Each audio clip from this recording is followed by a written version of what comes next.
My name is Sarah. I used to live with my two sons, but now they're both growing up and starting to live on their own. The first one to move out was my younger son, George. George asked a girl named Angela to marry him. They met at their job and had been dating for 3 years when George brought Angela home to meet us. Angela was really happy when she saw our big house. She works as an architect, so seeing a spacious home made her very excited. She also mentioned she's studying to become an interior decorator. I was curious about that, so I decided to study alongside her. At my age, it was a great pleasure to learn new things with someone else.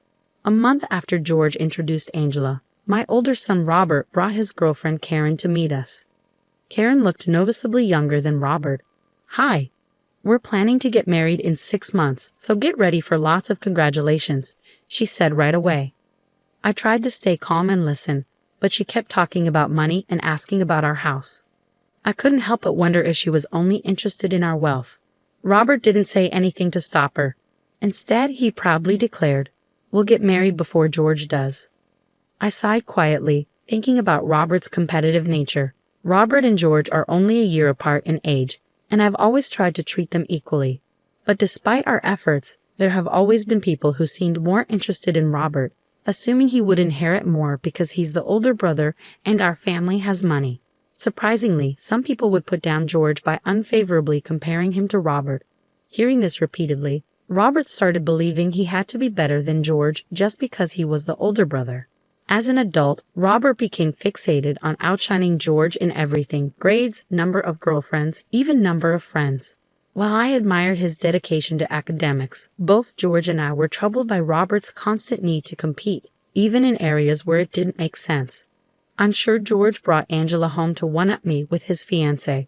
Robert must have rushed to introduce his girlfriend to gain an advantage over George. When I asked, "How long have you two been together?" Karen hesitated and said, about 3 months. We decided to get married in 3 months. I was surprised again by this sudden decision. It seemed too hasty. Do you really need to compete with your brother?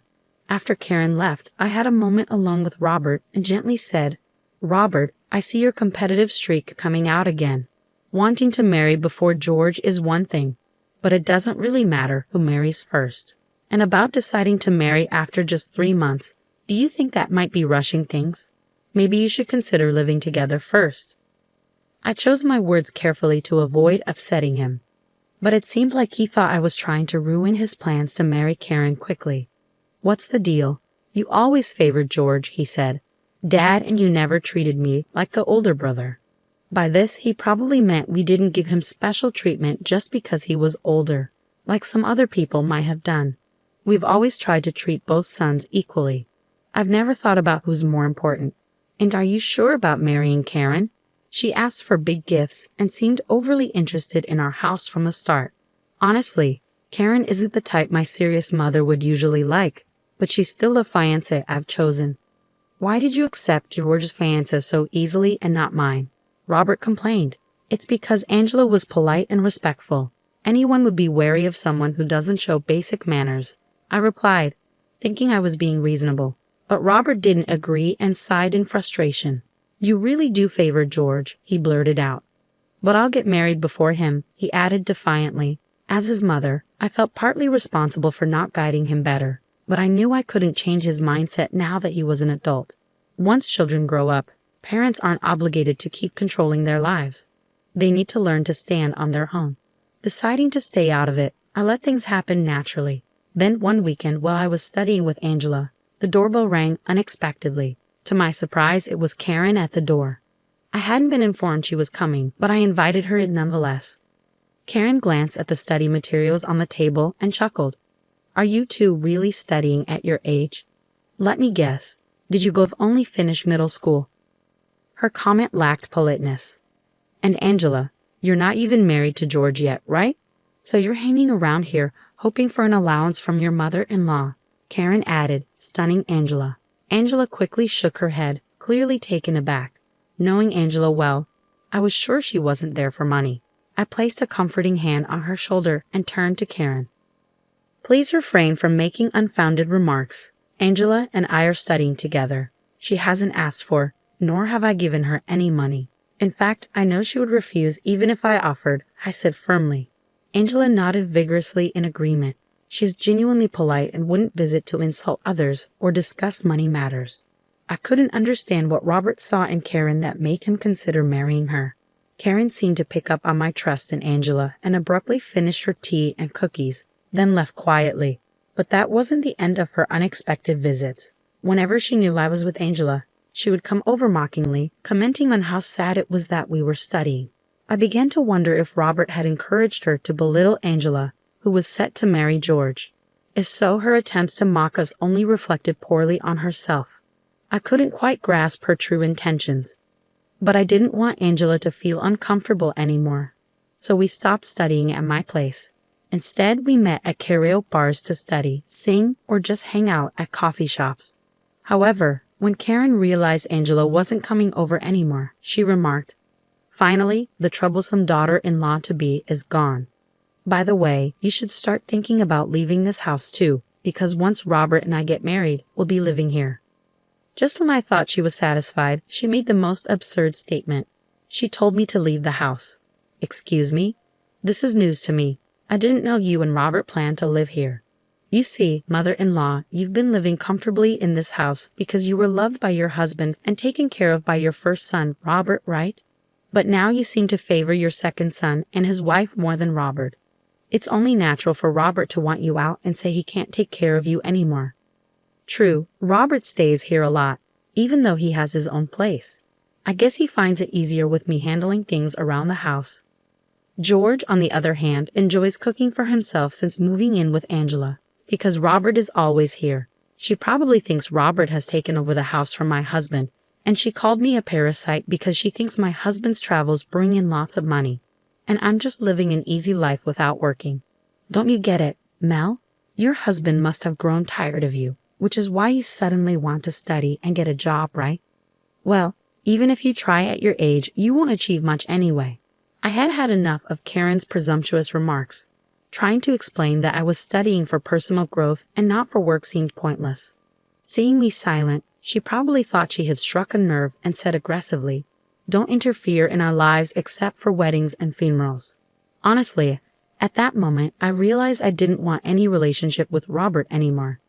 If he was serious about marrying this girl in the future, why should I tolerate a young woman who insults me and calls me names without knowing me at all? I didn't want to have anything to do with them, not even at weddings or funerals. "Well, let's end our relationship then," I said firmly. With that, I cut ties with both Robert and Karen. Robert was shocked and asked, "Why are you cutting ties?" I replied, "She said not to interfere. If you're curious, ask her yourself." Then, I blocked all their contact information. Even though my husband was overseas, I could still reach him if needed. I was tired of hearing Karen's name every day. To leave, I discussed the situation with my husband, and we decided to move. 6 months after cutting ties with Karen and Robert, my phone suddenly rang. I didn't recognize the number, but when I answered, it was Karen. "Hey Mel, why didn't you come to our wedding? It's strange for the groom's parents to be absent," she said. I was surprised and responded, "Excuse me? After we cut ties, why would I attend your wedding?" "We may have cut ties, but shouldn't you at least come to our wedding?" She insisted. She probably thinks more guests mean more gifts. But if none of the groom's family, not even his brother, were there, it would be awkward. "You did something, didn't you, Mel? You told everyone not to come to our wedding," she accused. "That's just absurd. Isn't the absurd part on your end? Did you choose your wedding date after seeing the invitation for George and Angela's wedding? Scheduling your wedding the day before your brother-in-law's is really unreasonable. Trying to overshadow your own brother is just wrong." "Shut up. Robert is the oldest, so he's the one who will inherit Dad's large fortune and the house. Everything revolves around Robert because he's superior," I sighed deeply. "Prioritizing Robert? My husband and I have never favored one son over the other. We've always treated Robert and George equally. If Robert feels differently, there's nothing we can do about it. And by the way, my husband doesn't have any vast inheritance, but I've heard Robert's dad travels a lot around the world and rarely returns to the States. Does that suggest he's a wealthy CEO or something? My husband is a photographer. He earns decently, but nowhere near what a big CEO makes. So if you married Robert thinking he's wealthy, you're mistaken. Though Robert does work for a reputable company, so financially you might be okay, I countered. Karen seemed taken aback, but quickly retorted. Fine. Robert and I have a lovely home without you anyway. Oh, speaking of the house, I've put it up for sale and changed the locks. If you were planning to move in after your wedding, you might want to reconsider. You sold it. Since Robert isn't the owner, he can't live there, I stated firmly. Even if you give us the house now, we won't attend your wedding to discuss this. Your wedding is in New York City, right? Yes, that's correct. We're currently in Hawaii, so we won't make it. By the time we could arrive, your ceremony would be over. Actually, George and Angela's wedding was held in Hawaii. They always dreamed of a Hawaiian wedding, so we flew in a day before. You'd think Robert and Karen would have known that since they received the invitation, I concluded, ending the call as Karen began to cry.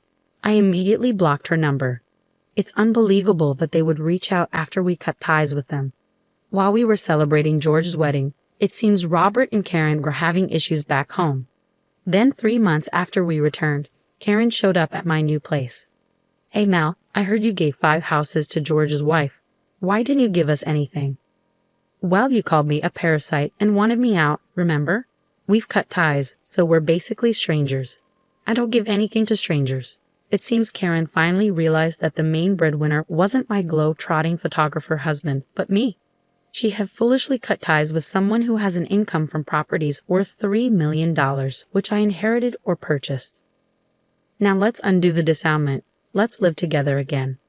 No thanks. I have no intention of supporting strangers, I firmly stated.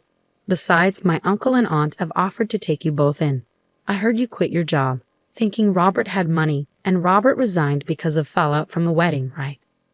Well, if both of you are jobless and have terminated your apartment lease, they've offered to help out since they need help on their farm in Nebraska. Wait, that truck outside must be your pickup. I already informed them you were here, I added, looking toward the front door. Someone was approaching, so I quickly opened it. Karen was behind me, shouting, No, I don't want to go. I love city life. But without jobs, there's no way you can afford to live in an expensive city like New York, I reasoned. Eventually, with tears streaming down her face and her makeup ruined, Karen was taken away by my aunt and uncle. They were happy to have extra help, and both Robert and Karen found a place to stay. I felt I had made a good decision.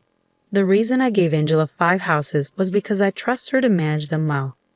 It started as a trial, considering the possibility of us living together in the future and continuing to get along. Later on, Robert called the landline. Mom, I'm thinking of divorcing Karen. She's not good at cooking and cleaning, but she insists that since she does household chores and works, I should respect her and give her more money. She even says hurtful things like marrying me was a favor to an older, less ambitious guy like me, and that I should support her. He pleaded for help. I've kept in touch with my aunt and uncle, so I'm aware of their situation. Last month, we found out Karen is pregnant, so divorce might not be approved. You're going to be the father. You need to step up, I told him before hanging up. Despite their issues, it seems Robert and Karen are staying together. I've decided to maintain my distance from them now. They need to take responsibility for their choices and work things out on their own.